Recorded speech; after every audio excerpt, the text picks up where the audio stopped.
Good afternoon, students. I hope you are understanding whatever is explained to you.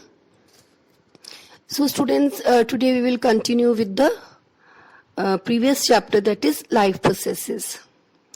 This chapter is lengthy because here all the 3-4 processes are taught in this chapter only. Okay. So students, as you know that transportation of substances is characteristic property of living organisms. In all the living organisms, the substances, they are transported so that it reaches each and every part of the body or each and every cell. Okay. Now it occurs in plants also.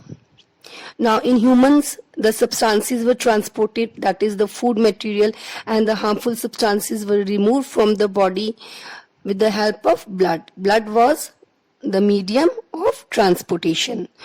Now students, you know that in plants, water and minerals are transported from roots to other parts of the plants through xylem. You know that there are two tissues, important tissues in the plant. One is xylem and another one is phloem. The xylem tissue, okay, that helps in the transportation of water from the roots to the aerial parts of the plants. Water that is absorbed from the soil by the roots and then that is transported to stem, leaves and the branches. The xylem of the roots is in continuous with the xylem of the stem, which is in continuous with the xylem of the branches or the leaves. And phloem, there is another tissue which is called as phloem. As you all know that the food is synthesized by the green parts of the plant and the leaves by the process of photosynthesis. And this food that is transported from the leaf to the other parts of the plant through the tissue phloem. And the movement or the transportation of the food from the leaves to the other parts of the plant is called translocation. Now phloem does not transport water and xylem does not transport food. Now this phloem and xylem, as in class 9th you have studied the TS of or transfer section of a root or a transfer section of a stem. Okay. Now so these xylem and phloem, they are present, together they are called as vascular bundles and they are present in the center of the stem or the root. Okay, if they are present in the center of the stem, then definitely they are present in the center of the root because they are continuous. They form a continuous channels. Okay, now students, we will study that how the water that is transported from the roots to the aerial parts of the plants against gravity. Okay, now you all know that all the things moves towards gravity. That is, all the things are pulled down. They move towards gravity. But you must have observed or you must have heard that the water, it moves upward from the roots to the aerial parts of the plant.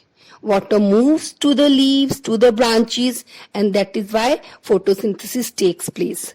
Now, how it is possible that water and minerals also, they move against gravity?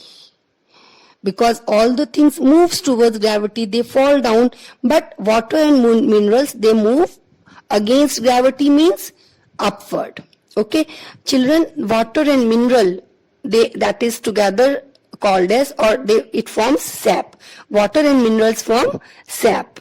Now this unidirectional upward movement of water, unidirectional, it is taking place in one directional.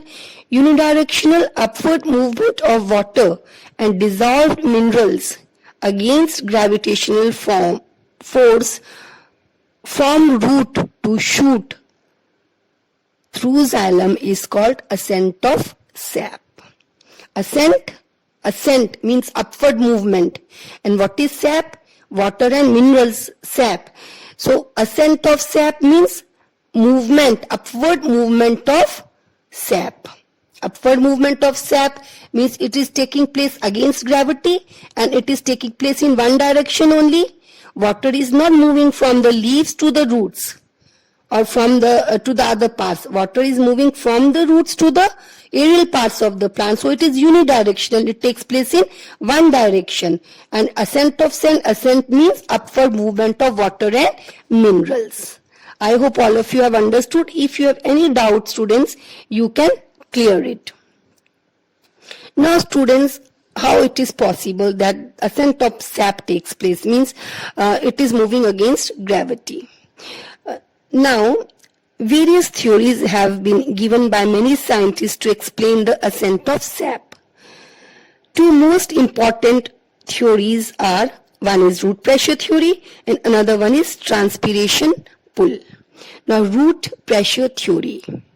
Roots absorb water and exert pressure inside root, which is called as root pressure.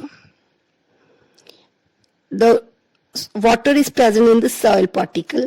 Roots, they have roots here. So now since the concentration of water outside the root is more as compared to the root and the root hairs, what is root and root hairs? They have cells.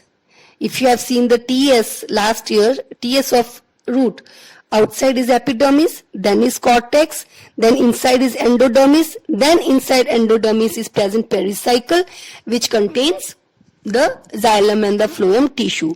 So what happens? So this is the structure of the TS structure of the root. Now, students, the water in the soil is more as compared to the root, cells of the root. Okay, root contains cells, different types of cells. So what happens? The water from the soil moves inside the root because concentration of water is more outside. So it moves inside the cells of the root. Now, which builds up the pressure in the cells? The water is under pressure, which is called as root pressure. So this water which is under pressure in the cells moves to the other cells of the root, and so in this way the water, it moves in the root. But then this water is, this root pressure is not enough to for the water to move to reach the greater heights of the tree. Okay. Then what is the other force due to which, or what is the other theory which explains the ascent of sap? That is transpiration pull.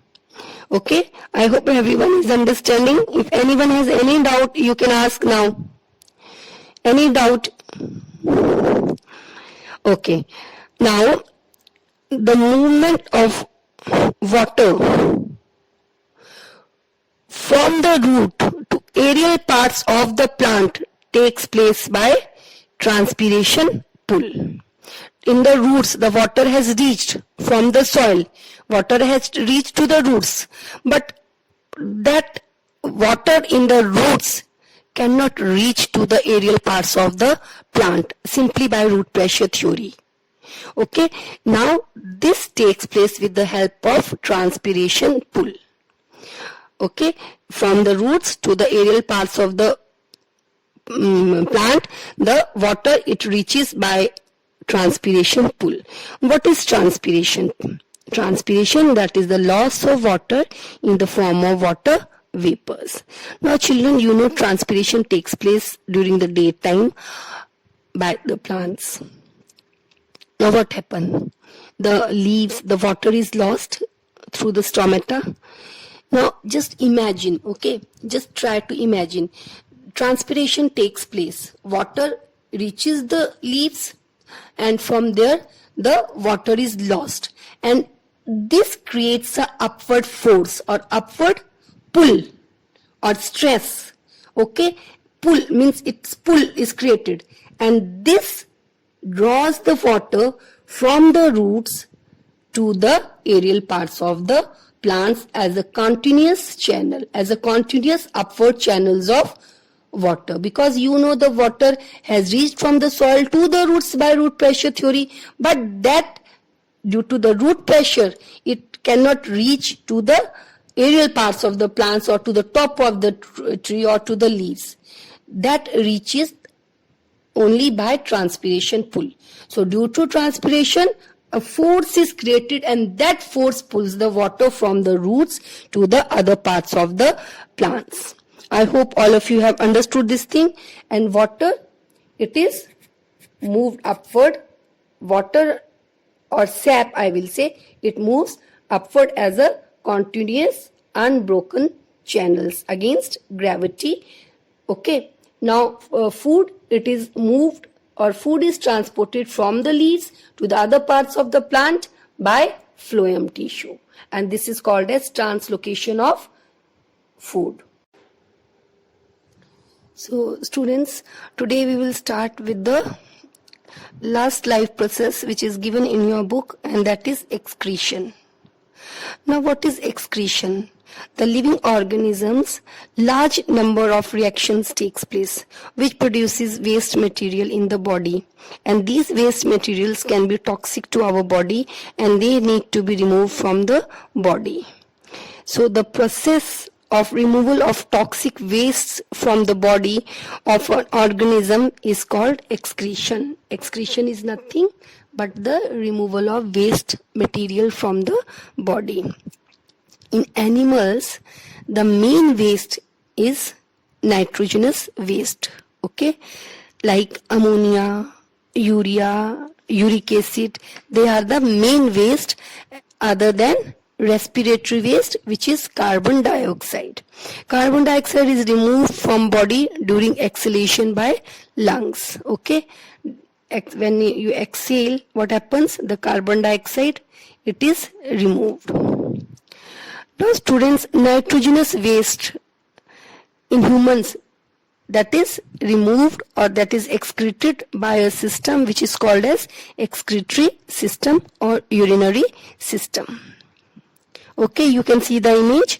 So nitrogenous waste is not removed or excreted by exhalation or by any other process, but the nitrogenous waste, that is urea, uric acid and ammonia, they are excreted by the excretory system.